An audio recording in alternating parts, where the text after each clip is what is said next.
Hi, my name is Earle Shropshire. I'm an American citizen living in Saudi Arabia. I came here in November 2011, not knowing anything about Islam or the Prophet Muhammad, peace be upon him. Most of what I had heard was extremely negative. In America, our news channels boosted their on-air ratings by regularly sensationalizing breaking news of terrorism. Every 30 minutes, one witnessed horrific scenes of bombings and bloodshed and murder, often one Muslim group fighting against another Muslim group. As killings and beheadings took place, there were always the shouts of Allahu Akbar, Allahu Akbar, God is great. I was invited here to Saudi Arabia by Safi Kaskas to work on what was known as the Q Project. Dr. Kaskas wanted to produce a new, easy-to-read American translation for the next generation of young Americans. Since I could not read or speak Arabic, I wasn't doing any translation work. I was simply invited here to check the English to make certain that this new interpretation of the Quran was easily understood. My work, of course, required that I read the Quran over and over again. Well, as you can imagine, having no knowledge of Islam, I had hundreds and hundreds of questions. I was shocked as I read to find that Jesus, peace be upon him, was often mentioned in the Quran. Jesus was presented as one of the greatest prophets. And even the story of the virgin birth was mentioned there. Many of the miracles that Jesus had done, I found them in the Quran. There were even a couple of Jesus miracles mentioned in the Quran that were not mentioned in the Bible. Evenings were mostly spent alone in a bedroom that had been set up for me in Dr. Safi's office. At night, I would stand on the balcony of that building and I would look across a very busy boulevard to a mosque. And I would hear the calls to prayer. I would see men and women coming to the mosque and leaving the mosque. Children were playing football in the mosque parking lot. Except for the minaret, it appeared to me to look like a typical Christian church in America. My heart longed to be in that mosque. I felt compelled by God to go there. A few months later, I got up the courage to walk down the street and to knock on the door of Taqwa Mosque. Now, nobody knocks on the door of a mosque. Normally, they just open the door and they walk right in. But I was not sure how I'd be received, so I stood there knocking until someone came to the door. That person simply said, "May I help you?" I said, "My name is Samuel. I'm a Christian from the United States. Is it okay if I come inside?" And that man, Shafiq Zubair, who was the caller to prayer, he reached out and he hugged me and he said, "Of course, come in." I sat in the back of the mosque during prayer times for 3 days. I didn't understand what was going on. I saw men standing, bowing, putting their heads to the floor as the imam led them in prayer. I had little knowledge about what was happening, but I felt God's presence in that mosque. And the men of Taqwa Mosque were so friendly to me. After 3 days, I asked Shafiq if he could teach me the first surah of the Quran, Al-Fatiha.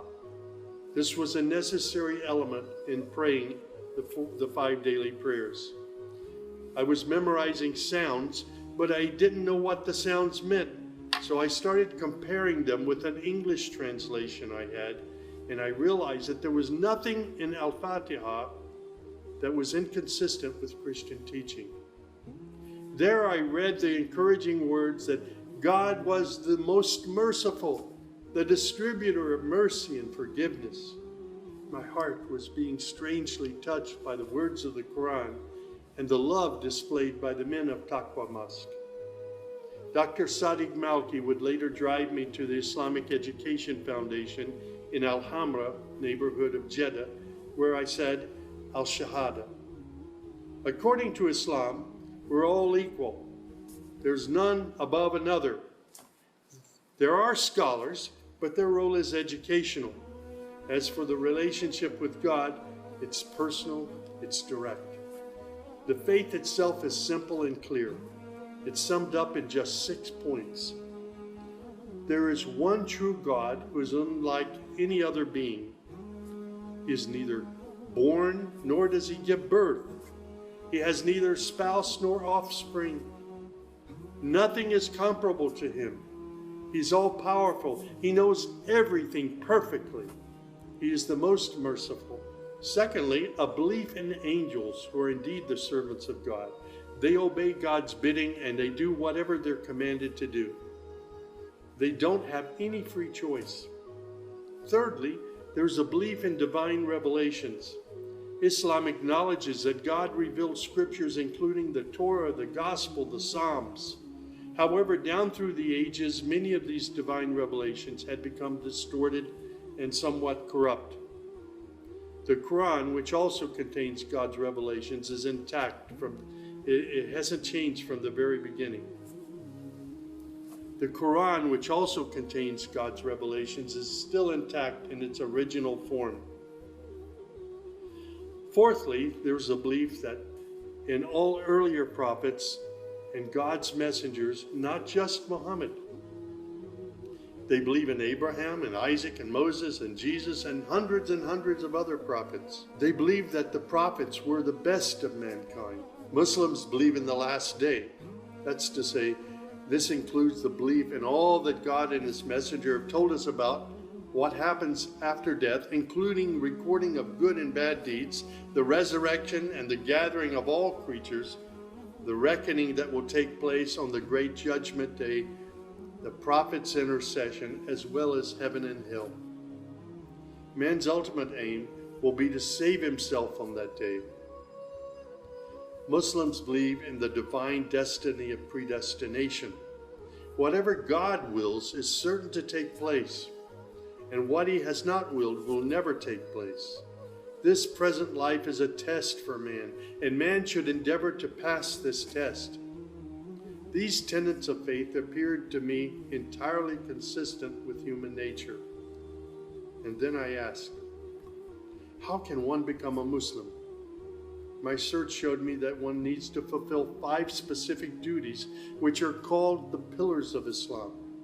These are: first, a declaration to believe and to say verbally, I witness that there is no other deity other than God, and that Muhammad, along with all the other prophets, is God's messenger. Prayer is an important part of a Muslim's life. Muslims seek to maintain the 5 daily prayers. These are spread out over the day and night. Thirdly, there's the zakat. 2.5% of one's property is an obligatory charity, provided that one owns more than a certain threshold and holds it for a year. Then there's fasting.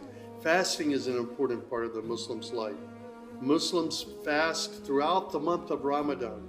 They do this every year, abstaining from all food, drink, and sex, from dawn till sunset. One must also refrain from futile arguments and quarrels and forbidden things. The month provides a unique spiritual uplift for all Muslims. Then there is the pilgrimage or Hajj. This is performed in Mecca and its surrounding areas. It's a duty to fulfill this pilgrimage once during one's lifetime, provided that one is physically and financially capable of doing so. People often ask me, Sam, how did you become a Muslim? In the church was a library, and in that library were children's books. One of the books my mother got over and over again was called The God of Abraham. In that book were beautiful color photos of camels and deserts. She would read me the story of Abraham, how he was commanded by God to leave his mother and father because they were worshiping idols. She would pause and she would say, Sammy, you always have to pray to the God of Abraham. There is only one true God, the God of Abraham. My commitment to God has been strong and enduring since my younger years. And now I have found absolute peace in Islam, in a faith that I once thought was hostile. I found friendship and hope amongst a fraternity of other Muslim brothers and sisters. I have found a family of believers.